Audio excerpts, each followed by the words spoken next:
ಸ್ಥಳಾಂತರವಾಗಿರುವ ಗ್ರಾಮದಲ್ಲಿ ಮೂಲಭೂತ ಸೌಕರ್ಯಗಳೇ ಮರೀಚಿಕೆಯಾಗಿಬಿಟ್ಟಿವೆ. ಮೂಲಭೂತ ಸೌಕರ್ಯ ವಂಚಿತ ಸ್ಥಳಾಂತರ ಗ್ರಾಮವಿದು. ಸ್ಥಳಾಂತರವಾದ ಕೊಂಗವಾಡ ಗ್ರಾಮದಲ್ಲಿಲ್ಲ ಮೂಲಭೂತ ಸೌಕರ್ಯಗಳು. ನವಲಗುಂದ ತಾಲೂಕಿನ ಕೊಂಗವಾಡ ಗ್ರಾಮ, ಧಾರವಾಡ ಜಿಲ್ಲೆಯ ನವಲಗುಂದ ತಾಲೂಕಿನ ಗ್ರಾಮ ಇದು. ಬೆಣ್ಣೆಹಳ್ಳದ ಪ್ರವಾಹಕ್ಕೆ ನಲುಗಿದ್ದಂತಹ ಕೊಂಗವಾಡ ಗ್ರಾಮ ಆಗ ಪ್ರವಾಹಕ್ಕೆ ತುತ್ತಾಗಿ ಸ್ಥಳಾಂತರ ಮಾಡಿ ನವಗ್ರಾಮವನ್ನ ನಿರ್ಮಾಣ ಮಾಡಲಾಯಿತು. ಯಾವಾಗ 2007-8ರಲ್ಲಿ ನಿರ್ಮಾಣವಾದಂತಹ ಕೊಂಗವಾಡ ಗ್ರಾಮ. ಅಂದಿನ ಸಿಎಂ ಬಿಎಸ್ವೈರಿಂದ ನವಗ್ರಾಮವನ್ನ ಘೋಷಣೆ ಕೂಡ ಮಾಡಲಾಯಿತು. ಆದರೆ ಈ ಗ್ರಾಮದಲ್ಲಿ ಯಾವುದೇ ಮೂಲಭೂತ ಸೌಕರ್ಯಗಳಿಲ್ಲದೆ ಗ್ರಾಮಸ್ಥರು ಪರದಾಡ್ತಾ ಇದ್ದಾರೆ. ಶುದ್ಧ ಕುಡಿಯುವ ನೀರಿನ ಘಟಕ ಕೂಡ ಈ ನೀರಿನಲ್ಲಿಲ್ಲ. 2007ರಿಂದ ಯಾವುದೇ ಅಭಿವೃದ್ಧಿ ಕಾಣದ ಗ್ರಾಮ ಇದಾಗಿದೆ.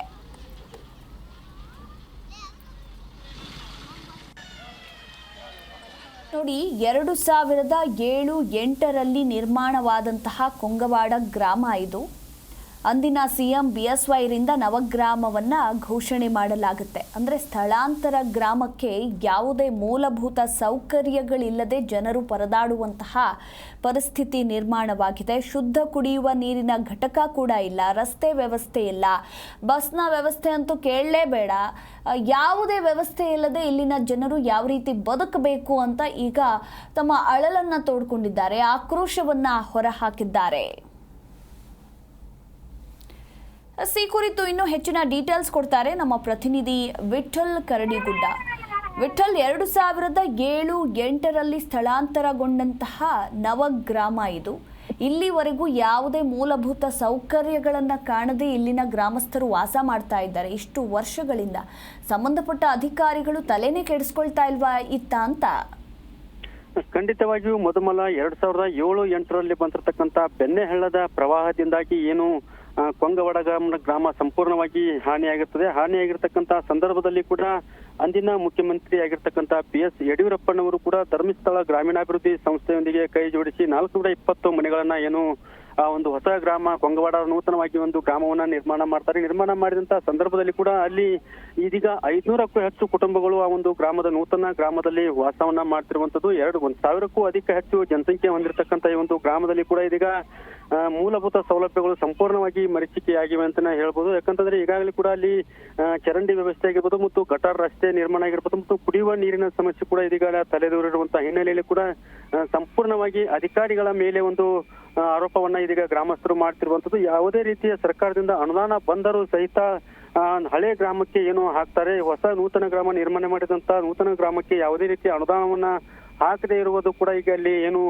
ನೂತನ ಗ್ರಾಮ ಅಭಿವೃದ್ಧಿ ಕಾಣದೇ ಇರೋಕೆ ಕಾರಣವಾಗಿರುವಂತದ್ದು. ಈಗಾಗಲೇ ಕೂಡ ಸಾಕಷ್ಟು ರೀತಿಯಲ್ಲಿ ಗ್ರಾಮಸ್ಥರು ಮನವಿಯನ್ನ ಮಾಡಿಕೊಂಡಿರುವಂತದ್ದು. ಮುಂದಿನ ದಿನಗಳಲ್ಲಿ ಆದ್ರೂ ಕೂಡ ಸರ್ಕಾರದಿಂದ ಅದಕ್ಕೆ ನೂತನ ಗ್ರಾಮಕ್ಕೆ ಅನುದಾನವನ್ನ ತಂದು ಅದನ್ನ ಅಭಿವೃದ್ಧಿ ಮಾಡಬೇಕು ಅನ್ನುವಂತ ಕೂಡ ಮಾಡಬೇಕು ಅನ್ನುವ ಮನವಿಯನ್ನು ಕೂಡ ಈಗ ಗ್ರಾಮಸ್ಥರು ಮಾಡಿಕೊಂಡಿರುವಂತದ್ದು. ಇದಕ್ಕೆ ನಿನ್ನೆ ಕೂಡ ಅಲ್ಲಿನ ಶಾಸಕರಾಗಿರ್ತಕ್ಕಂಥ NH ಕೋನರೆಡ್ಡಿ ಅವರು ಸಹ ಭೇಟಿಯನ್ನು ಕೊಟ್ಟು ಅಲ್ಲಿನ ಗ್ರಾಮಸ್ಥರ ಮನವಿಯನ್ನು ಈಗಾಗಲೇ ಆಲಿಸಿರುವಂತದ್ದು. Madhu, yes, thank you Vittal Karadigudda ನಿಮ್ಮೆಲ್ಲ ಮಾಹಿತಿಗಾಗಿ.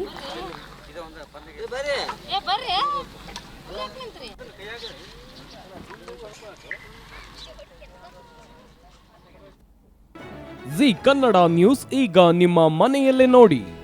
ಎಲ್ಲ ಕೇಬಲ್ಗಳಲ್ಲಿ ಈಗ ಲಭ್ಯ. ನಿಮ್ಮ ನೆಚ್ಚಿನ ಜಿ ಕನ್ನಡ ನ್ಯೂಸ್ ಈಗ ಸನ್ ಡೈರೆಕ್ಟ್ ನಲ್ಲಿ number 292, Tata play number 1664, Jio TV number 1334, NXT digital number 30, in cable number 30, city networks 51, U digital number 162, GTPL number 17, Rockline telecommunications number 42, Shri Basaveshwara cable number 168, rural cable network 60, Vinayaka digital 57, Abhishek cable 821, city channel 53, Siddeshwara cable network 57, V4 digital Infotech 628, Surya digital networks 53, Gajanan digital number 836, Malnad Infotech private limited number 56, Metro Cast number 830, Victory Digital number 167ರಲ್ಲಿ ನೋಡಿ ಆನಂದಿಸಿ.